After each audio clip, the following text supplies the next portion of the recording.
Good morning. Happy Wednesday. Welcome to the live coffee talk. I got my coffee in, I got my groove on, and I am thrilled to make a quick announcement real quick.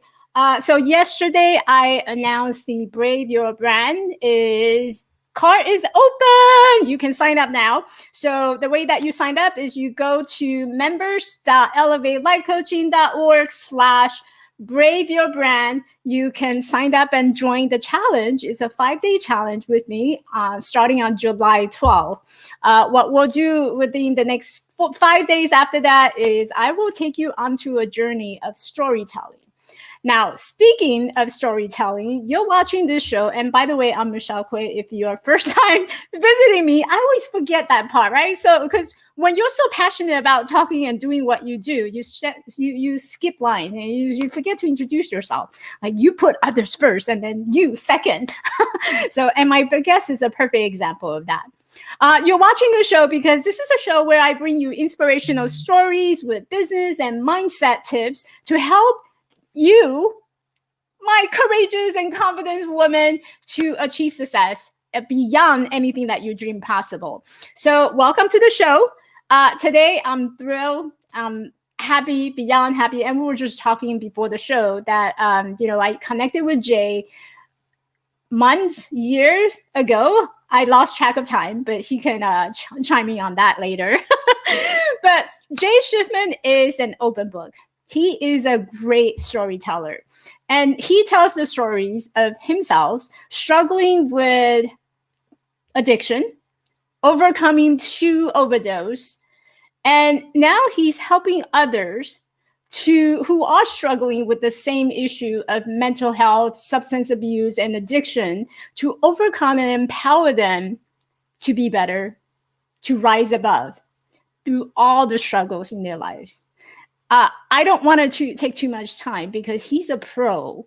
And when I say pro, I'm not joking. He is a pro. When you go visit him on his website, you got to check him out. So let me just bring him onto the screen so he can talk. Right now he's in the backstage and he can talk, and that is something that as a speaker that's killing people. Hey Jay, you can't talk right now, but I'm just kidding. There he is. See? Hello. Thank you so much for having me, Michelle. It's always great to be back with you, and every time we get connected, something good comes out of it. So it's really great to be here. Always, always. So, Jay, I know you have a lot of things that you are doing now, but before all these choose your struggle, before you start your own company, before you founded everything, walk us through your journey. Like, what was your story? Yeah, so the very quick version is I was misdiagnosed as a teen with a pretty serious issue of mental health, bipolar disorder. Bipolar disorder is a very, very serious and treatable issue of mental health. Unfortunately, I did not have bipolar disorder, and I was treated for it as a teenager into my early adulthood. That led to me struggling with misuse and addiction to a number of medications. By my early 20s, I was on over 5 different medications a day, all of which I was at least misusing, if not full-blown addicted to. A couple I was full-blown addicted to.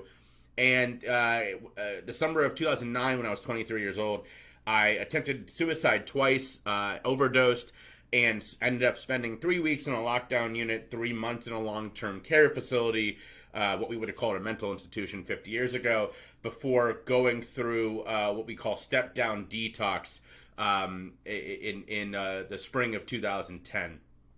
And for those who don't know what step-down detox is, it is, everybody knows cold turkey, right? That's the phrase that if you've watched movies or anything around addiction, you know that that cold turkey is where someone just stops and then they get better. Well, unfortunately, cold turkey is super dangerous. It leads to a lot of people to go through really serious withdrawal symptoms. Not saying that there aren't people who do it successfully. There are, but we don't really talk a lot about how dangerous cold turkey is. The more safe way to do it is what's called step down, where you do a little bit less of the thing every day or every couple of days. Unfortunately, in my situation, that meant going through this over almost 4 months because I was on so much medication. But in the spring of 2010, I had nothing left in my system, and that's when I set about rebuilding my health and rebuilding my life. Now that process, again, there's a misconception around this, right? We see the movies where the person comes out of rehab and they're like, yay, I'm good now. That doesn't happen. That has never happened. Rebuilding your health takes a long time. For me, it was a 5-year process. And that 5-year process culminated with telling my story for the first time on stage in Cincinnati, Ohio, where I'm from. And that night really launched Choose Your Struggle. This business that I started, as Michelle said, and my brand of storytelling, of public speaking, of my podcast, of writing, all sorts goes into this, and that's how I've been so lucky to get to know Michelle was through this brand. We connected last year. I heard about her story on one of the multitude of websites that we're both on, and I was so blown away by it. And I immediately reached out and said we have to get connected. And I'll tell this really quick. I think Michelle knows the story, but the first time I interviewed her was for my podcast, Choose Your Struggle. And about 15 minutes in, I was getting the vibe from Michelle that we were kind of just skimming the surface. Now, that's my fault. That's not Michelle's at all. As the host, it's my job to help her feel comfortable, help her want to go deeper. And so you hear it in our conversation the moment that we kind of push through it. And I've listened to this moment since as like a reminder that I need to be better as a host, because that was one of those moments where I was not doing my job well. And I helped Michelle kind of feel comfortable to get through. She tells this incredible story, which all of you hopefully know by now. And it's now formed this incredible friendship that she's since been on one of my storytelling events called Rock Bottom Storytellers, where she told her story. And we were just talking before we started here about her coming back to tell her story again, or a different story for another storytelling series that I do called A Day in the Life. So I'm so impressed with you, Michelle. I am so honored to call you a friend, and it's been really incredible getting to know you. I think, so my internet just went down, and this is the difference between like a pro versus someone who's in a panic mode. I had to oh, well, shoot, what's going on? And then I'm so glad. See how you took it on just like fly. When you disappeared, I figured that either something had happened or you were just like, run with it, Jay. Either way, I was ready, and I was just like, okay, well, here's what we're going to do. I'm going to talk about how amazing Michelle is. So it all worked out.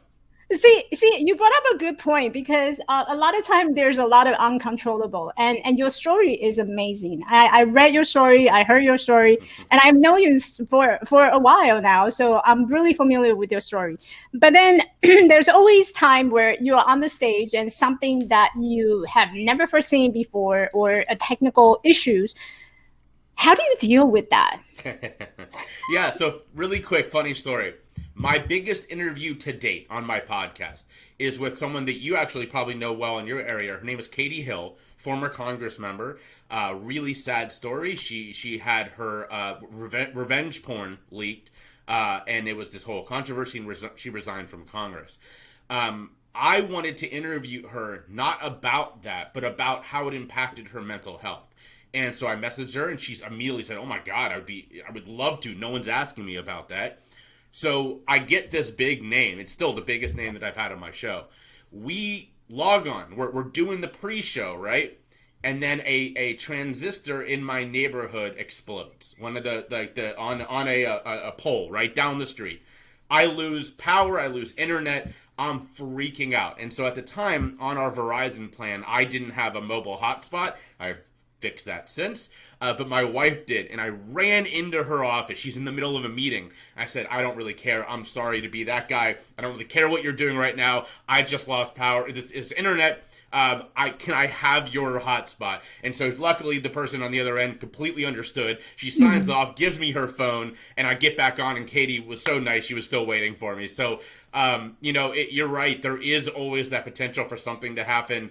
And as you and I were kind of talking about before, or as you asked me when we were talking about doing the show, I truly think that real bravery is only available or is only seen in those moments, right? When everything's cool, when everything's calm, doing something brave, like, yeah, it's possible, right? I mean, I've been skydiving multiple times. That was brave. But like real bravery is only possible in those moments where you are forced to do something that is scary or do something commendable, right? And that was I wouldn't say I was brave in that moment, but it shows you the capability of yourself in those moments when things get stressful, right? Some people have that skill, other people don't, and all of us, I think, are on that compendium somewhere. But the real brave people are the ones that when shit hits the fan, as we say, they jump into action. Do you believe that bravery is something that you can learn, or is it something that's already built and you kind of just either you have it or you don't? What a great question. I'm going to say yes. I think that it's definitely, like many muscles, it's there in all of us.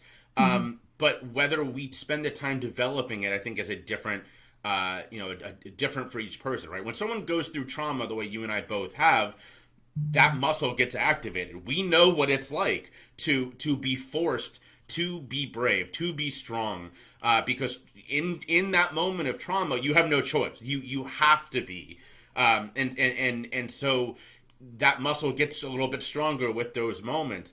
Now, for some people, and I say this a lot on my show, that muscle is only strong enough to allow them to survive after those moments, right? And that's totally fine. For some people, that's the limit of their ability, and we need to commend that, because trauma is trauma, right? It doesn't really matter who you are, it's going to affect you differently.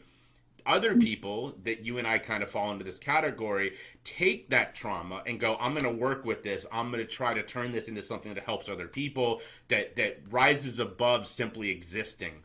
And that takes work. It is not a thing that you just fall into, right? If it was, I don't think either one of us would be doing this work, because it's hard work. It's not easy doing this.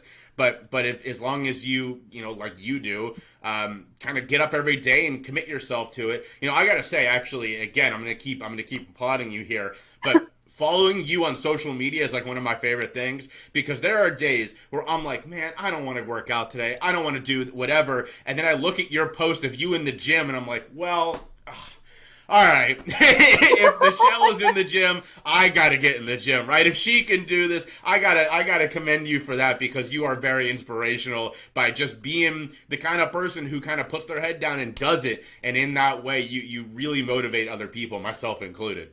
And I'm really curious, because you overcome 2 overdose. So, and those are not easy time. And, whatever reason that we put ourselves into that situation, just having the courage to come out of it, it takes a lot. So what made the shift?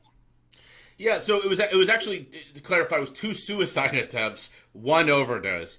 Not that really, I think, changes the math, right? I mean, I say this a lot, that if you were putting odds on whether somebody who attempted suicide twice in 2 days and overdosed would survive, 99 out of 100 people are putting their money on no, right? So the odds aren't that different.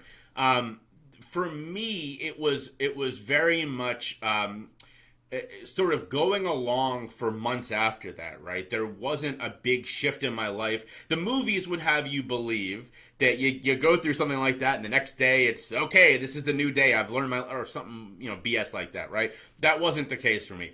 I woke up the day after my overdose in a lockdown unit, and sort of was just in a holding pattern. And I was there for 3 weeks, and then I get sent to this long-term care facility, what we would have called a mental institution 50 years ago, and I'm still in a holding pattern. But there, I get to know people with really serious issues of mental health and struggling with substance misuse and addiction.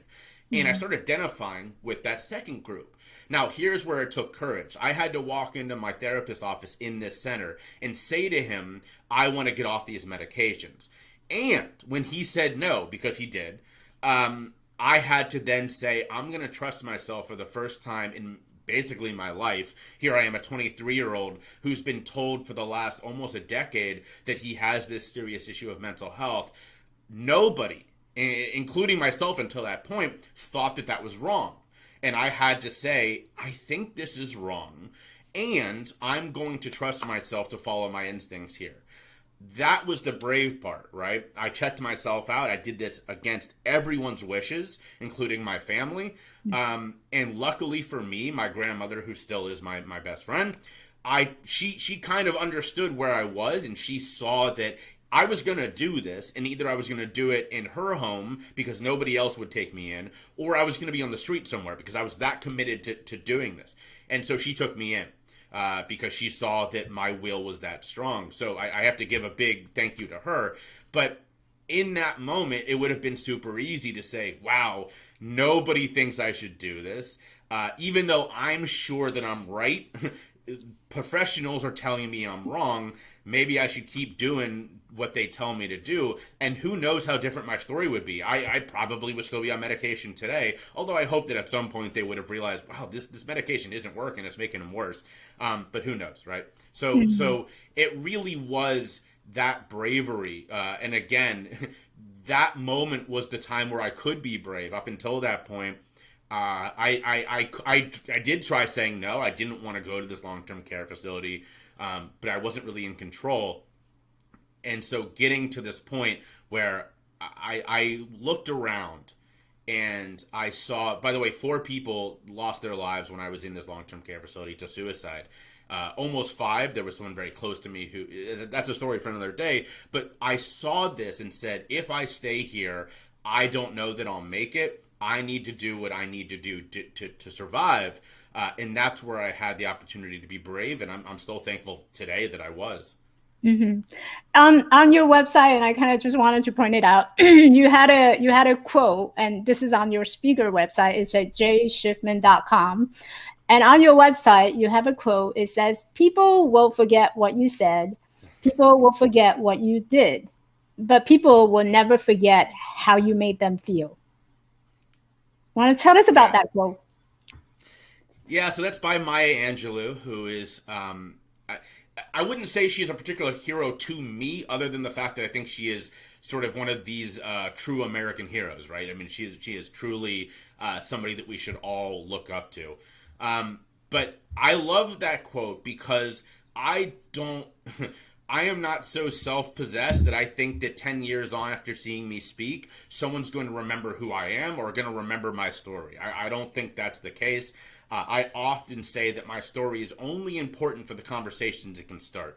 And so that's what's important. If you walk away from hearing me speak and you didn't really take the actual story in, but you feel a certain way, and maybe a month later you go, man, I really never realized that this many people are struggling with their mental health, or whatever the case is, you may not even in that moment remember that you were started feeling that way or having these thoughts subconsciously because you saw me speak. And that's not important to me. I honestly do not care. If I want you to hear me because I think that I have important messages, but at the same time, the most important thing is the way that you feel and the thoughts that you're having after hearing me speak. And so I often get people who reach out to me and they'll say things like, I listened to your podcast 3 weeks ago and I've been noodling on this, or I saw you speak and this just happened in my life. What do you think about that, right?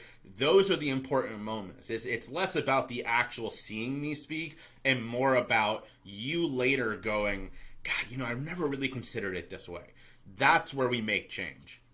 Yeah, I think, I totally agree with you. A lot of time it's not what we talk about sharing our story. It's about the impact that brings or the result that it brings after we talk about it. And so storytelling is really just a vehicle or just a way of getting out to people. So you can have different way of reaching out to people, but so what is the most empowering, effective way of doing it? You can post a message, a random marketing material, or you can do it in a storytelling method. Yeah. Yeah, I think that stories are the most impactful way of connecting with people because, as they say, it's hard to hate up close, right? You can hear all this garbage, that someone is saying about a topic. And then when you hear a person actually tell their story of this experience, it is not infrequently, or it's not infrequent that I have someone say to me, wow, I never really considered it that way. Or that's not really what I was hearing before this night. Well, we see it really often when it comes to personal experience that, like, the way that someone who has never been through addiction conceptualizes this struggle is going to be super different before they hear someone like me tell my story and after. Because what is being told in the news, what they're reading, is frequently a very condensed snapshot. Whereas if you actually hear me talk about it, it's way easier to find empathy and it's way easier to find commonality, right? You may not have struggled with addiction. You probably have struggled with your mental health at some point, and that anxiety or that feeling of hopelessness, of being truly alone that you hear in my story, you're going to go, man, I definitely identify with that. And that creates the dialogue, and that creates the opening in your brain for you to go, okay, maybe I'm not seeing this the way that I need to, right? Whether you have that rational thought, whether you have that conscious thought or not, the opening, the crack that something can seep in and start creating change in yourself, that's what's super important about a story. Yeah. One thing I really love about like podcasting and interviewing different guests and inviting and talking to different guests is I learned so much from their stories. And a lot of times, I walked in unexpectedly hearing a very inspiring story. I'm like, I never thought about that before. And suddenly it's like eye opening. Like, so you interview so many guests and you invited so many people on your show. What is the most memorable story that you have ever heard? And you heard it, it changed how you see things. Like, what was that story about? So I would say that there's two different ones that come to mind, and one of them is yours for a very particular reason. When I started Rock Bottom Storytellers, I was very conscious to not limit it to trauma in the ways that sort of get covered a lot, which is mental health struggles and substance misuse. Right? I invited you on to talk about a trauma that is that was physical in nature that led to this sort of transformation down the road, because those, I want to even call them long-term traumas, are not as talked about, right? I mean, you had your life changed, and then your story of sort of reinvention was what, 20, 30 years later, right? I mean, that isn't the one we hear all the time. It's more mine, where my story was super condensed to a couple of years, right? So that your story changed the way I thought about what I do, in terms of broadening it in a really important way. And so I credit you for that a lot. And it's why when I do Rock Bottom Storytellers, I make sure it's not just the traditional, okay, this person struggled with their mental health, this person struggled with addiction. I've had people who their trauma has been, I had someone who survived sexual assault where the actual event was obviously incredibly traumatic, but it was like the period afterwards that was much more the struggle in the story. That was super important to me, to show that these narratives they're not always so clean. They're not always so, so fits like a glove kind of thing, right? So that was super important. I have to thank you for that. But I think that another one that I really love, and that I sort of talk about a lot, was it wasn't so much a trauma as it was the particular story, which is not a young woman. She's an adult, but her name is Janelle Vital. She is a sex and intimacy coach out in California, and I talk about her story a lot because she is working every day to sort of align common sense with sex and intimacy. We get caught up a lot in going back to these stories, these narratives that we've been telling ourselves for a long time, that, like a lot of the work that I try to do, when you start poking at it and getting down to the roots, doesn't make a lot of sense. And if we're able to question these, not only can we do things like have a better relationship, but also be open to different forms of relationship. We get super tied up in the traditional sense of relationships. And what Janelle is trying to do with her work is show people that that has never been a one-size-fits-all equation. It will never be. And as long as we don't question these things, that struggle is going to change the way that we interact with a lot of things in our life. And so I really applaud her to doing that in a way that, like my work, is very stigma-laden, right? People don't want to talk about sex. They don't want to talk about untraditional relationships. But it's really important because it has a literal sense of changing somebody's life. It's so beautiful. I can see how you get kicked out of interviewing and bringing more guests. Yes. And you got something that's really exciting in the work right now, right? I think what do you call that? The filming a day in the life. Yeah, so I've got a couple different things that I work on. For those who have not heard Michelle's story on my show, I obviously do a podcast called Choose Your Struggle. She's also been on Rock Bottom Storytellers, as I keep mentioning, which is a once a quarter live event where 4 people tell their stories of their rock bottom struggle, which Michelle was one of the debut people for, and did a tremendous job, of course. But there's a third piece. Yeah, it was a lot of fun. It was one of those things where I was like, I want to do this. We'll see how it goes. And all 4 speakers and the musical guests were so incredible. People tuned in. I mean, we had over 300 people watch that thing live. It was amazing. And so I immediately was like, oh, I'm going to keep doing this. Those are big events that take me a month to prepare for. There's a third piece called Day in the Life. Much less of a lift. It's just me and one other person. We go live and I introduce the person. They tell a story, 10 to 12 minutes or so. And unlike Rock Bottom, the stories can be about anything. I've had people talk about, my best friend is a comedian in Chicago. He told the story the first time he was called the N-word. I had a former sex worker who told the stories of her experiences in sex work, kind of changing how we think about sex work, which was fantastic. For those of you who want to go see it, it's still live on my on Facebook, on YouTube, and Twitter. I will say, do not watch with kids. She faked orgasms twice. Once was apparently not good enough. So definitely go check that out, but not with your kids around.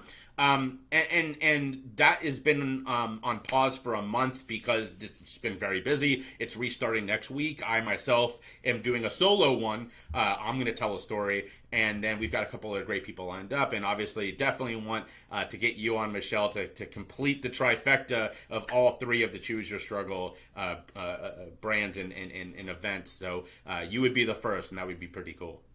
That would be awesome. And I always wanted to do an open mic and just walk into the stage and just, you know what? I'm just here. I'm just talk about random shit and just take it from here. Well, that's what this is. This is you get up there, you have 10 to 12 minutes to tell any story you want. Literally, the only rule is it's entertaining. Anything else, you can talk about whatever you want. So definitely would love to have you do it. Oh my gosh, you don't want to throw that word out there. Entertaining. I can be super entertaining. I am sure it will be. All right, Jay. Any last word of advice for our audience today? Yeah, so there's one thing I always make sure to say whenever I'm do something like this.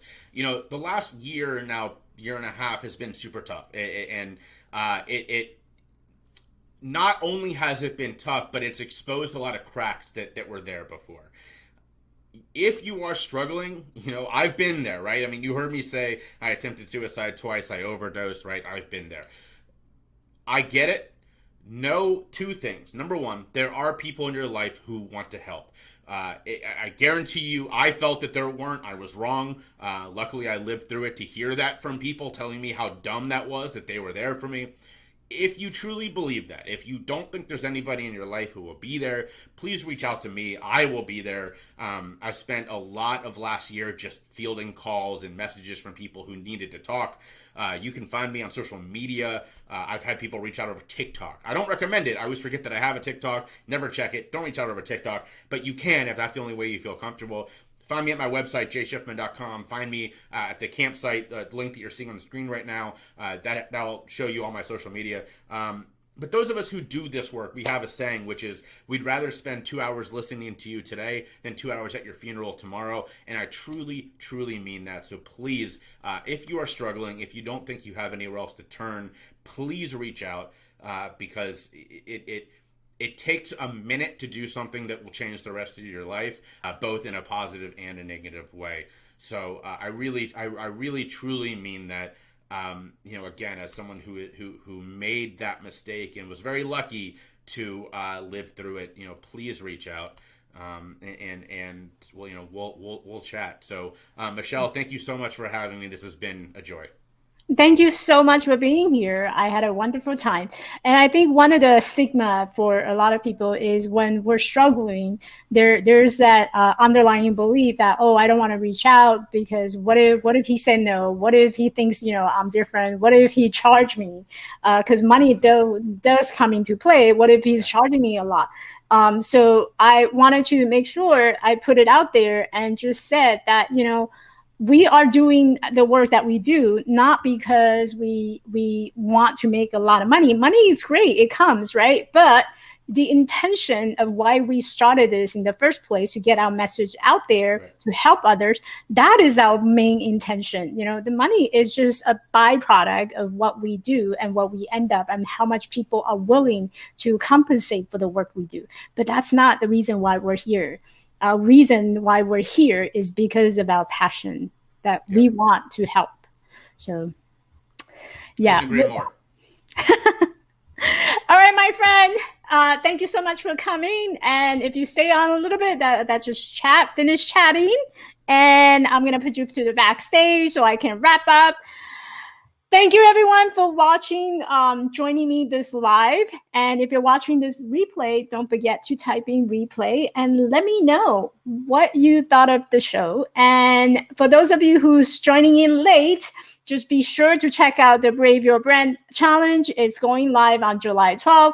And I will see everyone next week. Bye, everyone. Adios. There we go.